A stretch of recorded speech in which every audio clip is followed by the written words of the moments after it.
In October, over 850 experts, including yourself and other leaders like Richard Branson and Geoffrey Hinton, signed a statement to ban AI superintelligence as you guys raised concerns of potential human extinction. Because unless we figure out how do we guarantee that the AI systems are safe, we're toast. And you've been so influential on the subject of AI, you wrote the textbook that many of these CEOs who are building some of the AI companies now would have studied on the subject of AI. Yep. So do you have any regrets? Professor Stuart Russell has been named one of Time magazine's most influential voices in AI. After spending over 50 years researching, teaching, and finding ways to design AI in such a way that humans maintain control. You talk about this gorilla problem as a way to understand AI in the context of humans. Yeah, so a few million years ago, the human line branched off from the gorilla line in evolution. And now the gorillas have no say in whether they continue to exist because we are much smarter than they are. So intelligence is actually the single most important factor to control planet Earth. Yep. But we're in the process of making something more intelligent than us. Exactly. Why don't people stop then? Well, one of the reasons is something called the Midas touch. So King Midas is this legendary king who asked the gods, can everything I touch turn to gold? And we think of the Midas touch as being a good thing, but he goes to drink some water, the water has turned to gold. And he goes to comfort his daughter, and his daughter turns to gold. And so he dies in misery and starvation. So this applies to our current situation in two ways. One is that greed is driving these companies to pursue technology with the probabilities of extinction being worse than playing Russian roulette. And that's even according to the people developing the technology without our permission. And people are just fooling themselves if they think it's naturally going to be controllable. So, after 50 years, I could retire, but instead I'm working 80 or 100 hours a week, trying to move things in the right direction. So if you had a button in front of you, which would stop all progress in artificial intelligence, would you press it? Not yet. I think there's still a decent chance that guarantees safety, and I can explain more what that is. I see messages all the time in the comments section that some So I want to pause there because I'm going to skip around in this. This is a video that's about 2 hours long, and it's titled, "An AI Expert Warning. 6 people are quietly deciding humanity's future. We must act now." Now, this goes along with everything we've been talking about. All of these things where I told you, I just felt led in my spirit to start talking about these things. I don't know why. This isn't something I ever covered before, but as I started to put the pieces together, it just was clear to me. Now, he brought up evolution and how millions of years, guys know I don't believe any of that. And also, I don't believe it at all. But then also when you get into, what can we do now? I'm going to be honest with you. Now, he may, say that we can do this, we can regulate that. I'm not sure how far he's going to go into that, but I just want you to know, I personally do not think there's anything we can do to stop it. It's too far gone. It's too entrenched in our government, the world governments.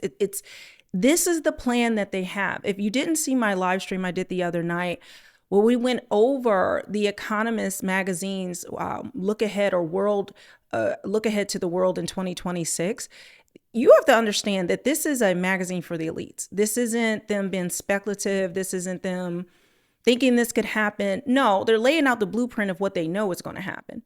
And understand, this is a magazine for the elites, for the people in the know. And that video, I just posted a clip, like the section of that live stream on my channel. If you haven't seen that, make sure you watch it after this one, because it is that important to understand. Now, also, you need to also understand that the Rothschilds, chair that magazine, or have, were part of it, or part of it, as well as many other of these elite families. So when they tell you the truth, when they tell you what the plan is, for certain, we need to pay attention. Okay, we need to pay attention. They're not doing it for laughs and giggles. They're not doing it just to do it. And it's honestly astonishing that if you really look for the information, they tell you the truth. You don't have to guess it. All of it is out there. It's just that most people are distracted with all this other stuff that means absolutely nothing. I have told you over and over again, this is the most important thing in the world right now. Okay.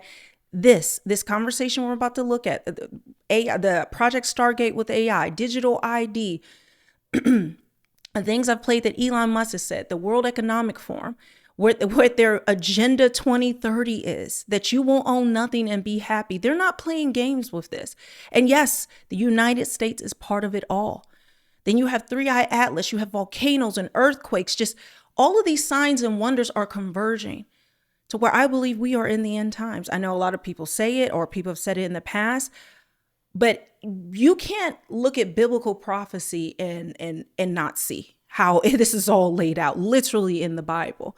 And that's where my focus has been, because I think a lot of people are going to think that they can, and I've seen the comments, people think that they're going to be able to resist and and vote people out, and they're going to have to bring in, we're going to have regulation that makes it safe, and we're going to, no.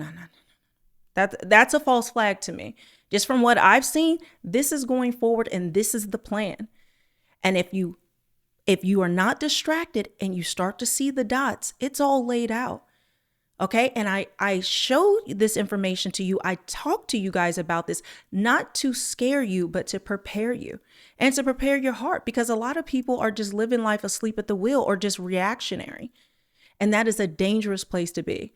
But like I said, let's get into this. I'm going to skip around a little bit, but understand this information is another kind of add this into the collection of things you need to understand and know so that you can get the full picture.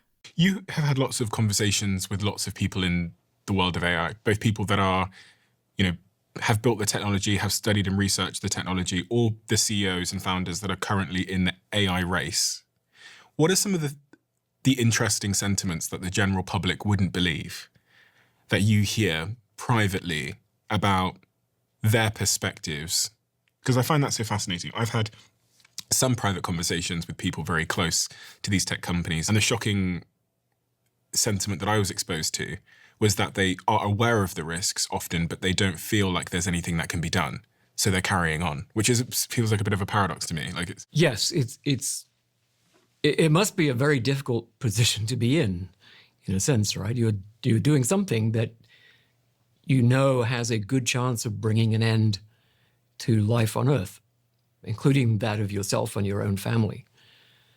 They feel that they can't escape this race, right? If if a CEO of one of those companies was to say, we're not going to do this anymore, they would just be replaced. Because the investors are putting their money up because they want to create AGI and reap the benefits of it. So it's a strange situation where at least all the ones I've spoken to, I haven't spoken to Sam Altman about this, but Sam Altman, even before becoming CEO of OpenAI, said that creating superhuman intelligence is the biggest risk to human existence that there is. My worst fears are that the field, the technology, the industry, cause significant harm to the world. Elon Musk is also on record saying this. So Dario Amodei estimates up to a 25% risk of extinction. Was there a particular moment when you realized that these CEOs are well aware of the extinction level risks? I mean, they all signed a statement in May of 23. It's called the Extinction Statement. It basically says AGI is an extinction risk at the same level as nuclear war and pandemics. But I don't think they feel it in their gut. Imagine that you are one of the nuclear physicists. I guess you've seen Oppenheimer, right? So you're there, you're watching that first nuclear explosion. How would that make you feel about the potential impact of nuclear war on the human race, right? I think you would probably become a pacifist and say, this weapon is so terrible, we have got to find a way to keep it under control. We are not there yet with the people making these decisions. So I wanted to pause really quickly because I have played this clip several times, as well as many others where Elon Musk talks like this, but I just want to insert this so you can hear it for yourself if you haven't already, or to be reminded of it. Because out of all the people, I always say that he is the person that if you really listen carefully and don't take what he's saying as a joke, or he's just in some type of fever dream and he doesn't know what he's talking about, if you don't take it as that, right, burying your head in the sand, then you will hear these words and understand that he means this. He means this. Listen to this, and then we'll get back into it. For a while there, I was like really getting demotivated and losing sleep over the threat of AI danger. And then I finally sort of became fatalistic about it and said, well, even if I knew it was annihilation was certain, would I choose to be alive at that time or not? And I said I probably would choose to be alive at that time because it's the most interesting thing, even if there's nothing I could do about it. So then, then basically sort of a fatalistic resignation helped me sleep at night. For a while there, I was like really getting demotivated. And now he's said even more. He said that with AI, they're summoning the demons, that they're creating digital God. He has said so much. He even goes into Skynet and Terminator and Terminator Genesis. Like it's shocking the amount of people that do not pay attention to what he's saying because he lays it all out. But let's get back into it. Certainly not with the governments, right? What policymakers do is they listen to experts. They keep their finger in the wind. You got some experts, dangling $50 billion checks and saying, oh, all that doomer stuff, it's just fringe nonsense. Don't worry about it. Take my $50 billion check. On the other side, you've got very well-meaning, brilliant scientists like Jeff Hinton saying, actually, no, this is the end of the human race. But Jeff doesn't have a $50 billion check. So the view is the only way to stop the race is if governments intervene and say, okay, we don't want this race to go ahead until we can be sure that it's going ahead in absolute safety. Closing off on your career journey, you received an OB from Queen Elizabeth? Yes. And what was the list? Let me just pause here. I just want to say, the government are the ones pushing this forward. Do you guys understand that? That the government, our government and governments around the world are pushing this forward. They are driving this. They've laid this all out. This is what they want. So there's no one in the government coming to save us. There's no one, no country. No one is going to stop this. So yeah, in an ideal world, there would be regulation and they would somehow put an end to all of it, but they're not. They're not going to do it. And if you look at all the things that we've been talking about, you can see clearly they've invested billions into this. The Genesis mission was just announced. In fact, they've removed any safeguards and rails to protect us. It's like a race. It's a race to get these things out. And if you're not looking at it and seeing it, you're going to have some false hope that someone's coming to save the day, and they absolutely are not. But I think I'm going to skip ahead a little bit. Amounts of money. I mean, we mentioned nuclear weapons. So the Manhattan Project in World War II to develop nuclear weapons, its budget in 2025 dollars was about $20 billion. The budget for AGI is going to be $1 trillion next year. So 50 times bigger than the Manhattan Project. Humans have a remarkable history of figuring things out when they galvanize towards a shared objective. Thinking about the moon landings or whatever else it might be through history. And the thing that makes this feel all quite inevitable to me is just the sheer volume of money being invested into it. I've never seen anything like it in my life. Well, there's never been anything like this in history. Is this the biggest technology project in human history by... Let me just say this about the moon landing. If you haven't seen the bloopers on that, if you don't know that Richard Nixon called them from a landline, if you still believe we landed on the moon, that...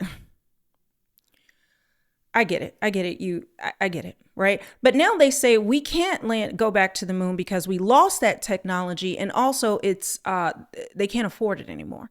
I think NASA gets something like $64 million a day. But what we could do in the 60s, we now can't do that anymore. When the Apollo missions ended? December 19th. I think it was 1961. No, 1967. I can't remember the date, but I know it's December 19th because I'm going to do a video to show you guys December 19th. That date keeps coming up over and over and over again for this year. But even as I look through history, it's just something weird. COVID-19 started on December 19th. COVID, if you learn what that word is, they added the D on there and it's D19. COVID-19 started on December 19th. Okay? So there's a lot that goes into that, but understand, we have been mired down with so many hoaxes and lies and things the government have, we call them psychological operations. And if you have not done your research into the moon landing, I suggest you do because none of it makes sense. And most people at this point don't believe it. Orders of magnitude. And there doesn't seem to be anybody that is pausing to ask the questions about safety. It doesn't even appear that there's room for that in such a race. I think that's right. To varying extents, each of these companies has a division that focuses on safety. Does that division have any sway? Can they tell the other divisions, no, you can't release that system? Not really. I think some of the companies do take it more seriously. Anthropic does. I think Google DeepMind. Even there, I think the commercial imperative to be at the forefront is absolutely vital. If a company is perceived as, falling behind and not likely to be competitive, not likely to be the one to reach AGI first, then people will move their money elsewhere very quickly. And we saw some quite high-profile departures from companies like OpenAI. I know a chap called Jan Leek left, who was working on AI safety at OpenAI. And he said that the reason for his leaving was that safety culture and processes have taken a backseat to shiny products at OpenAI. And he gradually lost trust in leadership. But also Ilya Sutskever? Ilya Sutskever, yeah. Sutskever? So he was the co-founder and chief scientist for a while. And then, so he and Jan Leek were the main safety people. And so when they say OpenAI doesn't care about safety, that's pretty concerning. Why don't people stop then? Because it seems like a crazy thing to want to. Because they think that if they create this technology, it will have enormous economic value. They'll be able to use it to replace all the human workers in the world, to develop new products, drugs, forms of entertainment, anything that has economic value, you could use AGI to create it. And maybe it's just an irresistible thing in itself, right? I think we as humans place so much store on our intelligence, how we think about, what is the pinnacle of human achievement. If we had AGI, we could go way higher than that. So it's very seductive for people to want to create this technology. And I think people are just fooling themselves if they think it's naturally going to be controllable. I mean, the question is, how are you going to retain power forever over entities more powerful than yourself? Pull the plug out. People say that sometimes in the comment section when we talk about AI. They say, well, I'll just pull a plug out. Yeah, it's sort of funny. In fact, reading the comment sections in newspapers, whenever there's an AI article, there'll be people who say, oh, you can just pull the plug out, right? As if a super intelligent machine would never have thought of that one. Right? I mean, don't forget, it's watched all those films where they did try to pull the plug out. Another thing they say, well, as long as it's not conscious, then it doesn't matter. It won't ever do anything. Which is completely off the point. Because, I don't think the gorillas are sitting there saying, oh, yeah, if only those humans hadn't been conscious, everything would be fine, right? No, of course not. What would make gorillas go extinct is the things that humans do, right? How we behave, our ability to act successfully in the world. So when I play chess against my iPhone and I lose, right? I don't think, oh, well, I'm losing because it's conscious, right? No, I'm just losing because it's better than I am at in that little world, moving the bits around to get what it wants. And so consciousness has nothing to do with it, right? Competence is the thing we're concerned about. So I think the only hope is, can we simultaneously build machines that are more intelligent than us, but guarantee that they will always act in our best interests? So throwing that question to you, can we build machines that are more intelligent than us that will also always act in our best interests? The answer to that is no. As I've been doing my research, I always go back to Elon Musk because he's the one that talks the most about these things. He's already said it. No, there's a hope that you could, control it. But he said, no, we can't. And it's already, he also said that AI now has consumed all human knowledge. All human knowledge. It already is smarter than us, okay? And it's accelerating that pace. It's accelerating, going way above that. Like the more it's learned, it's consumed all knowledge on earth, all history, all books, all music, everything you can think of. This is what they said. They fed it to it and they had nothing else to feed to it. So now they're just hoping that it's now creating its own things. It's creating its own intelligence. It's figuring things out on its own.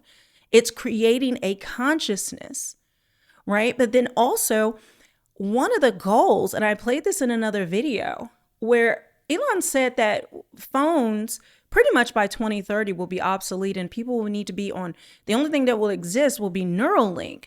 So there won't be apps, there won't be any of that you will think of it and then it will pop up. But one of the main goals of that is to create a collective consciousness with people so that we are one with AI, so that it can put things into our minds.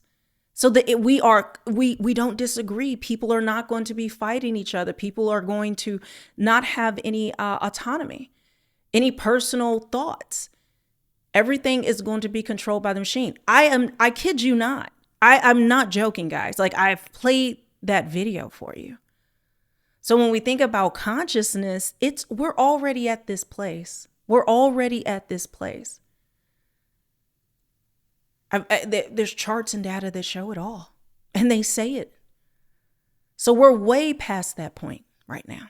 Do you have any regrets about things you could have done in the past? Because you've been so influential on the subject of AI. You wrote the textbook that many of these people would have studied on the subject of AI more than 30 years ago. Do you have, when you're alone at night and you think about decisions you've made in this field because of your scope of influence, is there anything you regret? Well, I do wish I had understood earlier what I understand now. We could have developed safe AI systems. I think there are some weaknesses in the framework, which I can explain, but I think that framework could have evolved to develop actually safe AI systems where we could prove mathematically that the system is going to act in our interests. The kind of AI systems we're building now, we don't understand how they work. We don't understand how they work. It's a strange thing to build something where you don't understand how it works. I mean, there's no sort of comparable through human history. Usually with machines, you can pull it apart and see what cogs are doing what and how the Well, actually, we put the cogs together, right? So with most machines, we designed it to have a certain behavior. So we don't need to pull it apart and see what the cogs are because we put the cogs in there in the first place, right? One by one, we figured out what the pieces needed to be, how they work together to produce the effect that we want. So the best analogy I can come up with is, the first cave person who left a bowl of fruit in the sun and forgot about it, and then came back a few weeks later, and there was sort of this big soupy thing, and they drank it and got completely shit-faced. They got drunk because, okay. And they got this effect. They had no idea how it worked, but they were very happy about it. And no doubt that person made a lot of money from it. So yeah, it is kind of bizarre. But my mental picture of these things is like a chain link fence, right? So you've got lots of these connections, and each of those connections its connection strength can be adjusted. And then, a signal comes in one end of this chain link fence and passes through all these connections and comes out the other end. And the signal that comes out the other end is affected by your adjusting of all the connection strengths. So what you do is you get a whole lot of training data and you adjust all those connection strengths so that the signal that comes out the other end of the network is the right answer to the question. So if your training data is lots of photographs of animals, then all those pixels go in one end of the network, and out the other end, it activates the llama output or the dog output or the cat output or the ostrich output. And so you just keep adjusting all the connection strengths in this network until the outputs of the network are the ones you want.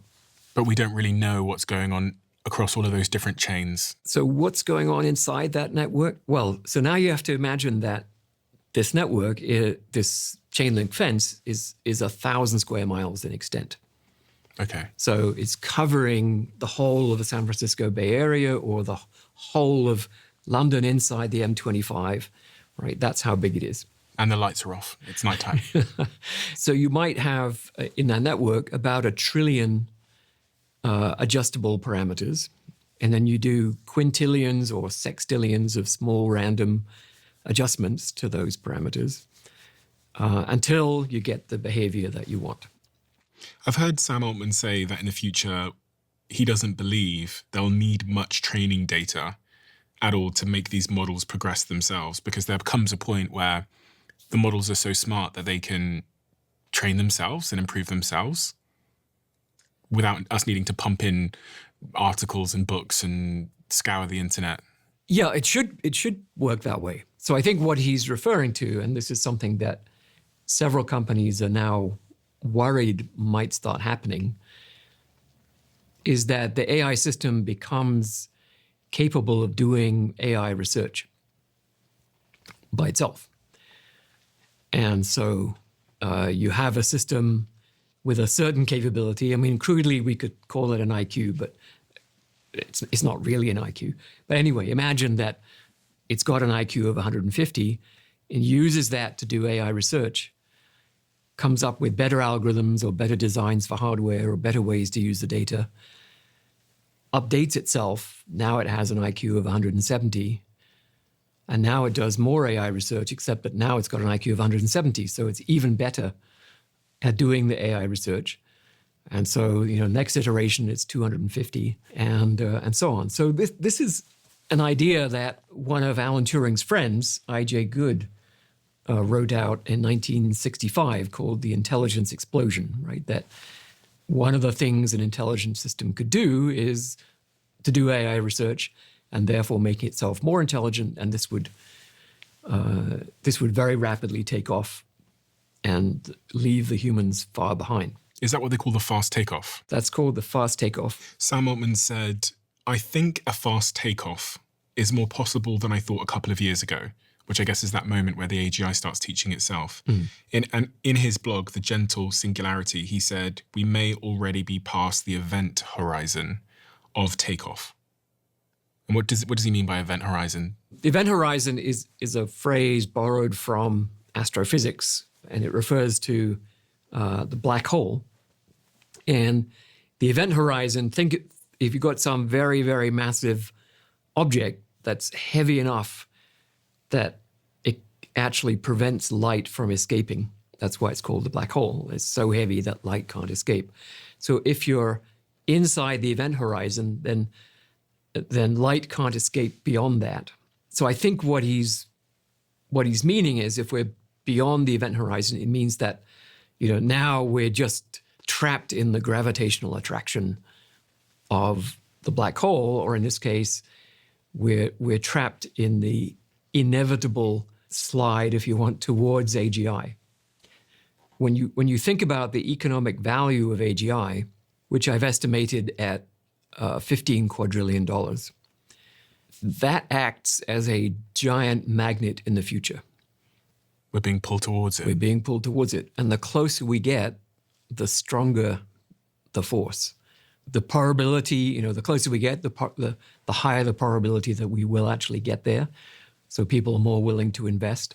And we also start to see spin-offs from that investment, such as ChatGPT, right? Which is, generates a certain amount of revenue and so on. So it does act as a magnet. And the closer we get, the harder it is to pull out of that field. It's interesting when you think that this could be the end of the human story, this idea that the end of the human story was that we created our successor. Like we summoned the next iteration of life or intelligence ourselves. Like we took ourselves out. It is quite, like just removing ourselves and the catastrophe from it for a second, it is an unbelievable story. Yeah, and But again, I want to reiterate what was said, that they are summoning the demons, that they are creating digital God, that we've told stories that God created us, but we're creating God. We're creating digital God by summoning some type of demon. I think that is important to highlight in this conversation. Yes, this is what's going on. Okay, so that is really what is being summoned. But I want to skip ahead a little bit. You've made many attempts to raise awareness and to call for a heightened consciousness about the future of AI. In October, over 850 experts, including yourself and other leaders like Richard Branson, who I've had on this show, and Jeffrey Hinton, who I've had on this show, signed a statement to ban AI superintelligence as you guys raised concerns of potential human extinction. sort of, yeah. It says at least until we are sure that we can move forward safely and there's broad scientific consensus on that. So that... Did it work?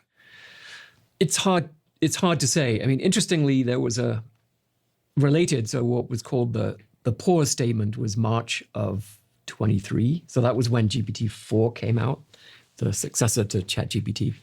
So we suggested that there'd be a 6-month pause in developing and deploying systems more powerful than GPT-4. And everyone poo-pooed that idea. Oh, of course, no one's going to pause anything. But in fact, there were no systems in the next 6 months deployed that were more powerful than GPT-4. Coincidence? You be the judge. I would say that what we're trying to do is to basically shift the public debate. You know, there's this bizarre phenomenon that keeps happening in the media where if you talk about these risks, they will say, oh, you know, there's a fringe of people, you know, called, quote, doomers who think that there's, you know, risk of extinction. So they always, the narrative is always that, oh, you know, talking about those risks is a fringe thing. Pretty much all the CEOs of the leading AI companies think that there's a significant risk of extinction. Almost all the leading AI researchers think there's a significant risk of human extinction. So why is that the fringe, right? Why isn't that the mainstream? If these are the leading experts in industry and academia saying this, how could it be the fringe? So we're trying to change that narrative to say, no, the people who really understand this stuff are extremely concerned.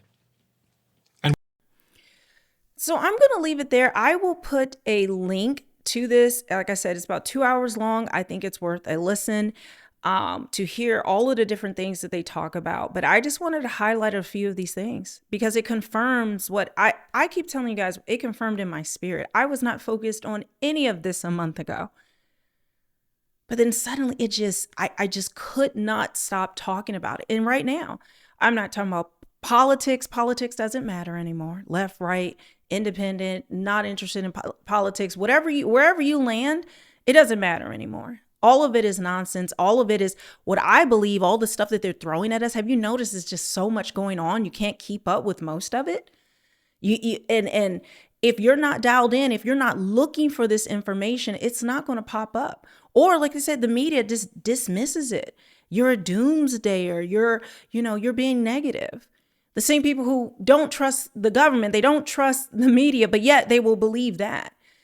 And if you continue to be distracted and you do not laser focus on this, it's going to consume you sooner than you think. Like I told you, they have a plan, okay, for the Agenda 2030, that you will own nothing and be happy. That's what the World Economic Forum has put out. Like, we've gone into those details. It is insane. And you may think, well, we're not part of it. We've given over $100 billion to implement a lot of those things here. We're in lockstep with it.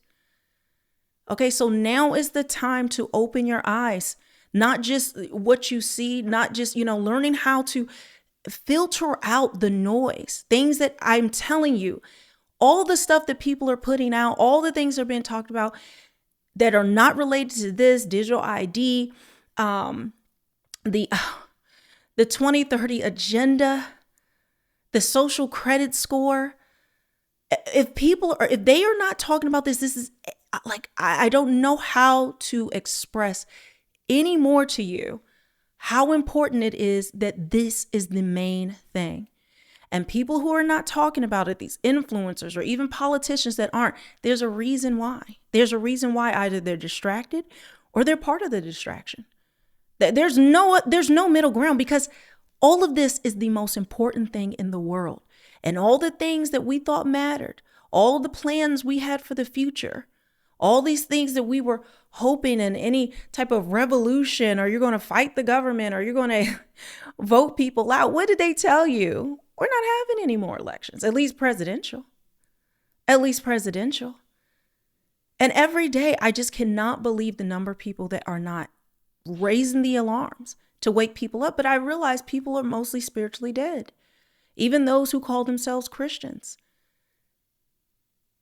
They're not seeing how this lines up accurately with biblical prophecy. It's all before you.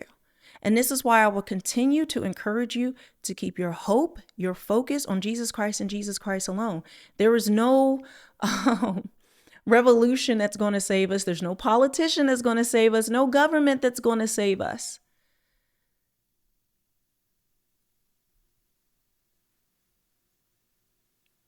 Your hope and focus needs to be in Jesus Christ and Jesus Christ alone. And because I believe he is returning soon.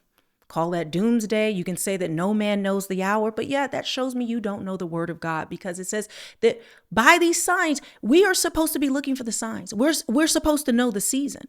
We're supposed to be looking at things happening in the world, right? And lining that up with biblical prophecy. But so many of us are so spiritually dead and consumed with all these things in life. And we're now at that precipice. We're now at that point that none of that matters. And again, I don't say this to be mean or to be harsh, but I don't know what else to say. These are the facts. This is the truth. And the more you dig into it, God's word will be revealed to you. And there's also this hope that comes in, not this panic, which is usually their initial reaction, or somehow thinking they can fight against this. We wrestle not against flesh and blood. My goal right now is to bring as many people into the fold, let them hear the gospel message, so that they can have faith in Christ, so that they can give their lives over to Christ, which is what we're all supposed to be doing, but we've lost our way. So guys, make sure you subscribe, make sure you hit the notification bell, because I will continue to bring you these things. But I have some positive things that I bring up as well, right? I have some positive things that I show you, really the wonders of God. And I even with this happening and seeing biblical prophecy laid out, if you are a Bible believing Christian, if you are waiting for the Lord's return, this should actually make you hopeful. This should actually put joy in your heart to know that we live in a fallen world. We were not promised to be here forever. We were not promised that, that we're supposed to use the government to fix things and to help us. The end was already told to us, but so many of us live as though it never was. But as soon as you understand that most of what we've been taught about history is a lie, once you really start to unpack these things, you realize the hope you have in America, the America that never existed, the hope you have in the American dream. None of it existed the way you were taught. I always like to bring up, you know who owned the parent company to McGraw-Hill, where most of our school books came from? Ghislaine Maxwell's father. So I will leave you with that. Like I said, make sure you subscribe, hit the notification bell, and I pray that truth will continue to be revealed to you. And yeah, I will see you guys on the next one.